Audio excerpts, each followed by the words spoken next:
INSURV isn't about how the chief does it or anything like that. That's how those sailors prepare. Yeah. And it shows their ownership. And I look at it INSURV, and I looked at it this way: is you're visiting my ship. Yeah. I'm going to show you how awesome we are, and then you can go. Mm-hmm. And yeah, you're going to find problems. Great. That's your job. But I'm going to minimize them, and I'm going to get you out of my way. Yeah. And, that's how we did it. And we did probably one of the better carrier INSURVs they had seen in a long time. And those kids were like super proud of that. And then I said, I'm going to make a challenge coin for them. And that's really how I got into coining. I had all my kids, all their work centers on there. And we had our Reagan. It can be done. That's kind of the Reagan logo. And I just let them know it can be done, and we did a half American flag, half Japanese flag, because we just got into Japan, and that was the concept together. And we made our first set of coins. And when I got back from training, I gave it to the division. Like, I actually went back on the ship and I gave it to the kids. And then we mailed out to whoever had already transferred since then.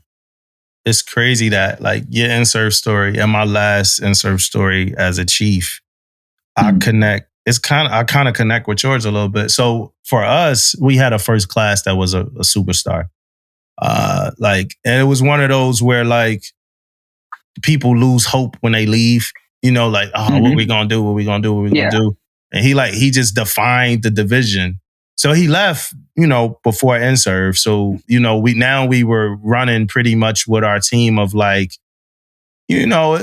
like, the secondary, it's like our bench, like our junior guys who just got there, just figuring out, like, all this stuff. The first class we had wasn't as seasoned as the one we lost.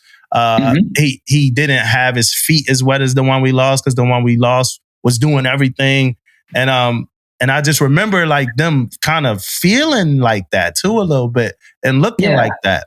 And, like, me, my Divo, and them, man, we, really them. It wasn't really me. I didn't do much for INSURV, but, like, they got it done, dude. I cried. Like, when INSURV was over, I cried in front of my guys. It's big, it's one of the defining moments, I would say, of a maintenance team, really, during their time on board a ship, whether it's the maintenance man, the technician, the watch standards, all of that. And it's your ability to show your ownership of your ship. Yeah. They come on board and they were like, hey, we found this hit. And you go, I already found that. So you can take that off your list.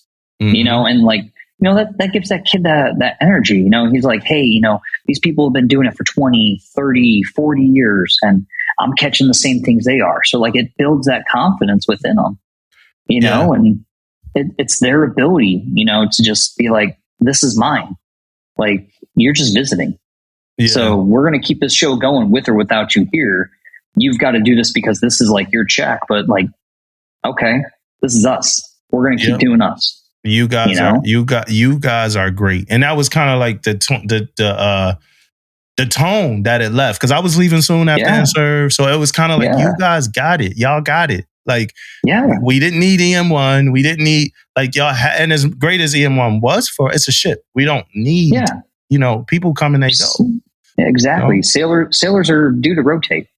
Yeah. And if you go, we can't move on without this one person. Are we doing our part? Right. Single point of failure for anything is just like, guys, really? You're telling me no one else can fill the shoes of this 23-year-old that's been here for the last 5 years, and he's gone from 4 to 5 or whatever, and you're telling me this is the guy that the ship cannot get underway without? Yeah, it's gonna keep going. Like, it's not like we're gonna keep him here till we decom. Like, so we've got to instill that ownership on them. And, like, that's the biggest thing, I think, in those technical rates. We're like, hey, man, you're going to be the guy for now, but I need you to train the guy who's going to be the guy when you leave. Yeah. Baby bird him if you have to. It's fine.